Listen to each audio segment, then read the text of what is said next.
Las personas que sufrieron el coronavirus creen que pasó y ya pasó. Y no, tienen que controlarse porque hay síntomas que van apareciendo a largo plazo, se van estudiando, se van conociendo nuevas formas de manifestaciones post-COVID. Vamos a incorporar ahora a doctora Silvina Brienza, que es del Hospital Italiano de Buenos Aires, médica generalista, justamente para preguntarle de este tema, los síntomas a largo plazo. Hola Silvina, un gusto conocerte. Gracias, muchas gracias por la invitación, Ricardo. Bueno, a largo plazo entonces estamos teniendo cefaleas, decaimiento, un montón de síntomas que nos genera el COVID. Sí, en realidad todavía lo estamos estudiando. Es un síndrome que creo nos va a llevar bastante tiempo. Todos los días, por suerte, tenemos cosas nuevas, ya que estamos prestándole mucha atención, como vos bien dijiste, hay que hacer ese control. No es que me dieron el alta del COVID y ya se acabó, y lo tuve y me vacuné y se acabó todo. No es así. Eh, no es en todos los pacientes, cerca del 30% de los pacientes que tuvieron COVID presentan síntomas a largo plazo. Eh, Hay muchos pacientes, cerca del 50% de los pacientes tienen fatiga y dolores musculares y articulares. Y eso se sigue viendo y es uno de los síntomas más frecuentes. Sobre todo lo que es el dolor corporal generalizado, no puedo hacer, el paciente te refiere que no puede hacer las cosas que hacía antes, cefaleas, dolores de cabeza incrementado en pacientes que ya sufrían previamente dolores de cabeza o pacientes que no tenían esta sintomatología previo al COVID y post-COVID continúan con estos dolores de cabeza. Por eso Sil- es importante la consulta. Silvina, esto sucede por el COVID, por la enfermedad, es una de las formas de manifestación después de haberlo padecido, o tiene que ver por aquellos que han necesitado mucho tiempo recuperarse, que han estado casi en una situación de postración, y ese término de no movilización genera esto. Sí, mira, en realidad es súper importante lo que estás diciendo. Lo que sí se sabe y se sabe bien que no es un solo médico el que puede tratarlo, no es un solo médico el que tiene que hacer el seguimiento, es un trabajo y un equipo multidisciplinario. Dentro del equipo multidisciplinario hay kinesiólogos, personales de rehabilitación, médicos de distintas ramas, de especialidades diferentes. ¿Qué se sabe hasta hoy? Que no tiene mucha relación con el paciente, el tipo de intensidad de síntomas que tuvo el paciente con COVID en la fase aguda, ¿sí? Obviamente que el paciente que estuvo en una terapia intensiva y estuvo por largo tiempo en una cama, va a tener síntomas post-COVID mucho más pronunciados o más evidentes que un paciente que tuvo un episodio leve de COVID. Pero los síntomas que persisten en el tiempo no están relacionados con ese tipo de intensidad de COVID en la fase aguda. Obviamente que la secuela de un paciente que tuvo una internación prolongada es igual a cualquier patología de un paciente que tuvo una internación prolongada. El estar en una cama en terapia intensiva hace que, sea la patología que sea, la rehabilitación muscular y articular, neurológica, respiratoria y cardiovascular es distinta.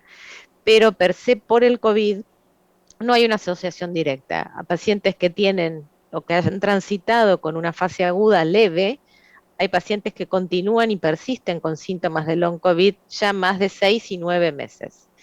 Em, pero el trabajo es multidisciplinario, exactamente. No es un médico solo el que puede tratarlo, no es el médico solo el que dice de qué manera seguir, sino que es un equipo, debe ser un equipo multidisciplinario. Los kinesiólogos juegan un rol muy importante en la recuperación de los pacientes post-COVID. Bueno, sabemos que el COVID en primera instancia se aloja en el pulmón, quiere decir que con terapia respiratoria alcanzaría, pero no alcanza. No alcanza. Sí, uno tiende a pensar eso, pero lo que también estamos conociendo, Ricardo, hoy, es que el virus tiende a alojarse en estos pacientes que tienen long COVID después de las 4 semanas del alta en el sistema nervioso central y en el tubo digestivo. Eh, Eso hace que se persistan con síntomas mucho más marcados en estos órganos y el síndrome del post-COVID sea más importante en estos pacientes y vuelta. No tiene que ver con la intensidad que tuvieron en fase aguda, ¿sí? La recuperación del paciente tiene que ser igual si fue leve, moderada o severa. Y la intensidad de la recuperación va a depender del conjunto de profesionales de la salud que estemos a cargo de ese paciente. Silvina, el coronavirus, por lo que me estás diciendo, deja como una marcación, como si fuera una varicela. Digo, aquellas personas que padecen de este herpes zóster es conocido o es vox populi, que se dispara cuando ha estado cerca de una varicela, que es la que ha dejado la marcación. ¿Funciona así? Se está estudiando.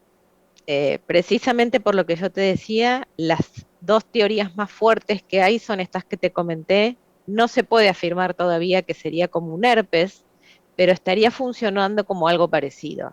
Evidentemente necesitamos más tiempo, esto va a continuar, vamos a continuar aprendiendo. El año pasado a esta altura sabíamos poco, hoy sabemos un poco más y creo que a futuro vamos a poder saber más como lo supimos en ese momento como vos bien decís, con el tema de la varicela y el herpes zóster después de adulto con una inmunosupresión. Hasta ahora lo que se está estudiando y lo que se evaluó y lo que se sabe a nivel de estudios clínicos científicos es esto, que podría funcionar como un herpes, como un virus herpes, quedándose en las células de estos órganos. ¿Cuánto tiempo? No se sabe. Hasta ahora hay demostrado en algunos pacientes que síntomas de long COVID persisten hasta 12 meses, hasta un año de haber presentado la fase aguda. Obviamente ya pasamos el año y hasta ahora es lo que vemos. Hasta el año algunos pacientes persisten. De estos dolores, los más frecuentes, como te decían, son dolores de cabeza, dolores a nivel lumbar, la famosa lumbalgia, y dolores articulares. Son los más frecuentes que los pacientes refieren y lo dicen como un dolor generalizado, de inicio generalizado, y después puntualizan estas tres cosas. En primera instancia se dijo que no al ibuprofeno, que no al paracetamol. Luego se demostró de que es medicación segura. ¿Qué fue lo que sucedió? Mira, en realidad los dos siempre fueron aprobados y siempre fueron aptos para usarse, ¿sí? El paracetamol se prioriza lo que es la fiebre y es analgésico, no tiene la pata antiinflamatoria que sí tiene el ibuprofeno. El ibuprofeno es antiinflamatorio, entonces actúa un poco mejor y calma un poco más rápido lo que es el dolor en los pacientes que padecen este tipo de molestias.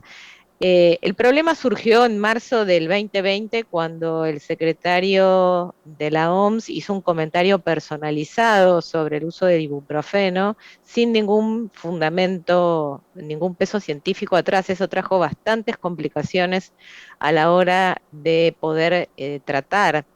Los dos son totalmente aprobados y son drogas que tienen más de 70 años en el mercado y se conocen a su vez no solo para este tipo de virus, sino que se usan para todos los eventos de, ya sea posvacunación de cualquier vacuna o síntomas de fiebre o de dolor general.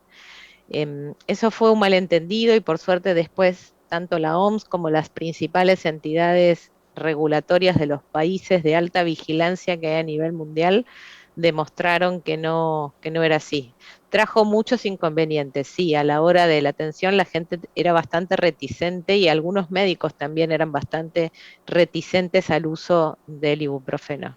Pero hay más de 8 estudios, 9 estudios publicados hoy en día en el uso de pacientes con COVID y no hay ninguna contraindicación de su uso y no hay ningún impedimento del uso, ni durante el COVID ni post el COVID. Bueno, Silvina, y te tendría que pedir porque no toda la gente tiene el mismo acceso a los centros de salud, están quizás viviendo alejados de un pueblo, de una ciudad, que quizás no tengan médico y hayan padecido esta patología. ¿Cómo podemos ayudarlos? No está bien medicar por teléfono, no está bien medicar por televisión, pero ¿cómo los ayudamos? ¿Qué dosis? ¿El ibuprofeno de 400, de 600, de 1 gramo? Ricardo, siempre las indicaciones de los AINES, tanto de paracetamol como de ibuprofeno, es la dosis mínima, ¿sí? la dosis mínima. La dosis mínima que tenemos nosotros en nuestra Argentina es de 400 miligramos del ibuprofeno y 500 miligramos del paracetamol, ¿sí? Siempre se debe iniciar con esa dosis. ¿Por qué? Porque como toda medicación puede tener eventos colaterales. Entonces, uno se asegura que con la menor dosis, no es que porque tengo un concepto por ahí equivocado, vamos a ayudar a la gente, como vos bien decís, que por ahí no tiene el alcance rápido ni la consulta al médico. La gente suele tener el concepto de que a mayor dosis más efecto. Eso es mentira. Todos los antiinflamatorios no esteroideos, que son esta familia de estas dos drogas, que son un poco más grandes, aspirina, diclofenac, naproxeno, todos pertenecen a los antiinflamatorios no esteroideos, todos tienen un techo. ¿Eso qué significa? Que por más dosis que yo agregue, no va a calmar el dolor, ni me va a sacar el dolor, ni me va a hacer más efecto. Ese concepto sería bueno remarcarlo para que la gente lo tenga presente. La función lo hace en medida de que yo lo necesito. Si yo tengo un dolor, va a actuar sobre el dolor. Si yo tengo fiebre, va a actuar sobre la fiebre. Si yo no tengo nada de eso y tomo el medicamento, no va a hacer efecto porque no tiene la sustancia para que pueda ejercer el efecto que es inhibir a una enzima que nos hace disminuir todo lo que es el circuito inflamatorio. Siempre se debe iniciar con la menor dosis posible. Si la menor dosis posible no hace efecto durante los 3 o 4 días que se toma, ahí sí sería bueno consultar. Si no se tiene acceso a la consulta en forma rápida, recién ahí movilizar la dosis, pero no se debe iniciar con una dosis alta. Siempre se debe iniciar con la menor dosis posible. Traigo a colación algo que tocaste así muy por encima, pero quiero profundizar, porque hablaste de la aspirina, esa aspirina que mucha gente utiliza y que a su vez sabe, o hay un dicho popular, que licuaría la sangre, con lo cual evitaría el trombo. ¿Qué me podés contar? Mira, eso está en estudio. No se puede asegurar ni sí ni no, porque todavía no se conoce exactamente cuál es el mecanismo por el cual en algunos pacientes puede generar esa trombosis. Sí se sabe la alteración en el circuito de la coagulación que normalmente tenemos y generan estos trombos, pero todavía, como te decía anteriormente, no se sabe exactamente cuál sería el origen, ¿sí? De estos trombos que genera el COVID. Em, Igual la aspirina tiene esa función y tiene la función de antiinflamatorio. Es la abuela. Yo como siempre digo a los pacientes, es la abuela, es la primera droga que apareció, tiene más de 120 años de estudio. Es el primer antiinflamatorio y si me permitís un minutito más, la historia es muy, muy vieja porque era en la época de Sócrates cuando las parturientas gritaban por dolor y se les ocurrió en ese momento, para que no griten tanto y el resto de la gente se asustara, ponerle una raíz de sauce. La aspirina proviene de ahí, ¿sí? Entonces, es el principal y la abuela de la familia de los analgésicos. Como colateral, después, cerca de 1980, empieza a estudiarse todo lo que es la prevención cardiovascular y por suerte se suma la prevención cardiovascular dentro de las indicaciones de la aspirina y ahí la dosis es de vuelta, la menor dosis posible. Por eso la aspirina es de 100 miligramos, es chiquita la dosis para hacer la prevención cardiovascular. Pero todavía hoy no está aprobado 100% para prevenir estos trombos generados por el COVID durante la infección aguda. Hay estudios que están viendo esa posibilidad, pero hoy no podemos vincularlo directamente. Es inevitable no hacer un chiste en Córdoba, ¿no? Ahora que estamos conectados contigo en Buenos Aires, pero digo, la raíz del sauce y no la del sauce y llorón. Hay gente que llora más que otro, perdón por la comparación, pero digo, ¿qué pasa con los umbrales del dolor? ¿Qué pasa con aquellas personas que pueden sensorialmente sentir más que otras? Sí, mira, nosotros en medicina al síntoma, al dolor, lo llamamos como síntoma subjetivo. ¿Esto qué significa? Mi dolor ante un martillazo en un dedo es distinto a tu dolor ante un martillazo en el dedo. Obviamente hay escalas para las cuales nosotros usamos para determinar qué tipo de intensidad y qué tipo de tratamiento necesitan los pacientes, pero es un síntoma subjetivo, no es objetivo. Y eso hace que cada paciente, que cada persona, ante un mismo tipo de golpe y de dolor, pueda manifestarlo de una forma distinta. Por eso es muy importante, ante el dolor, prestarle atención a la gente, prestar atención a cómo ellos sienten ese dolor y cómo viven ese dolor, porque cada uno es diferente. Silvina, no va a ser la última vez que conversemos de este tema, vamos a profundizar y también quiero que me informes a medida que vayan saliendo más investigaciones o resultados de ellas, así que muchas gracias. Por favor, no es molestia, un gusto y muchas gracias.